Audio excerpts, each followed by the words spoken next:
আসসালামু আলাইকুম everyone, welcome back to cooking studio. আপনাদের সাথে অনেক দিন পরে আজকে দেখা করছি, তাই একটু মিষ্টি মুখ না হলে কি চলে। আপনাদের জন্য আজকে নিয়ে আসলাম খুব মজার একটি ডেজার্ট, যেটা ছোট বড় সবার প্রিয়। এটার নাম হচ্ছে ব্রাউনি। কিভাবে ঘরে থাকা একদম সহজ উপকরণ দিয়ে ব্রাউনি তৈরি করা যায়, সেটাই থাকবে আজকের আয়োজনে। আশা করছি পুরোটা রেসিপি দেখবেন। ব্রাউনি তৈরি করার জন্য প্রথমে আমি একটা স্কোয়ার শেপের মোল্ড নিয়ে মোল্ডটাকে রেডি করে নিচ্ছি।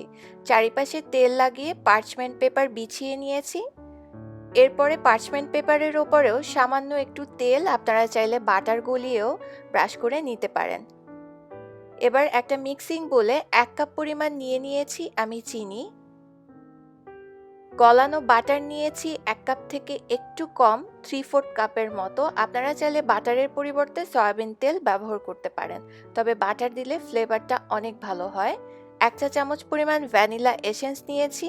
এখন এগুলোকে মিশিয়ে নিচ্ছি। একদম মেল্ট করে ফেলার প্রয়োজন নেই। কিছুক্ষণ মিশিয়ে নেওয়ার পরে হালকা একটু চিনিটা মেল্ট হয়ে আসলে আমি দিয়ে দিচ্ছি 2টো ডিম। ডিমগুলো অবশ্যই রুম টেম্পারেচারে থাকতে হবে। এবার এই সব কিছুকে খুব ভালোভাবে মিশিয়ে নিতে হবে, যেন চিনিটা গলে মিশে যায়। এবার এই পর্যায়ে আরও কিছু উপকরণ দিব, তবে সেগুলো চেলে ব্যবহার করতে হবে। আমি 1/2 কাপ পরিমাণ দিয়েছি ময়দা, 1/4 চা চামচ লবণ, 1/2 কাপ দিয়ে দিচ্ছি আমি কোকো পাউডার। এখন এই সব কিছুকে চেলে নিচ্ছি। চেলে নেওয়ার পরে যদি কোনো দানাদার অবশিষ্ট অংশ থাকে সেটাকে ফেলে দিতে হবে। এবার আলতো হাতে সব কিছু মিশিয়ে নিতে হবে।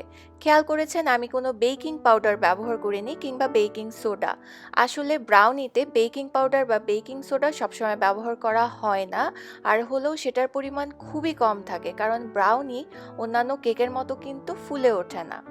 সবকিছু মিশিয়ে নেয়ার পরে 1 টেবিল চামচ পরিমাণ চকলেট চিপস দিয়েছি।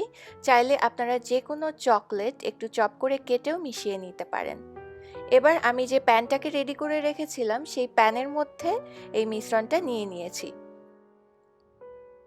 এখন এই কেকের ব্যাটারটা নিশ্চয়ই খেয়াল করেছেন, এটা অন্যান্য কেকের ব্যাটারের থেকে কিন্তু একটু বেশি থকথকে বা ঘন। এটা কিন্তু এরকমই থাকবে, পাতলা হবে না।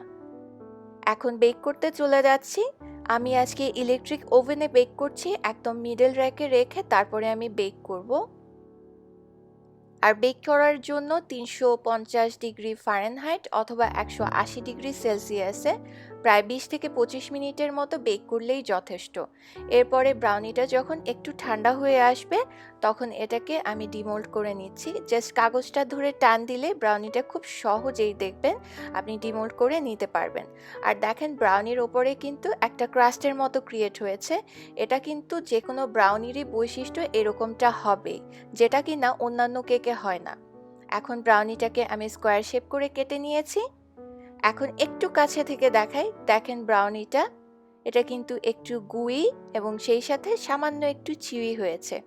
এই ব্রাউনিটা কিন্তু ঠিক সেরকম টেক্সচারই হয়েছে যেরকমটা আমরা বাইরে থেকে ব্রাউনি কিনে আনলে হয়। আশা করছি এই রেসিপিটা ফলো করবেন, খুবই সহজ, খেতে ভীষণ মজার, বাচ্চারাও পছন্দ করবে, সাথে আপনারাও। আজ তাহলে বিদায় নিচ্ছি, সবাই খুব ভালো থাকবেন, আল্লাহ হাফেজ।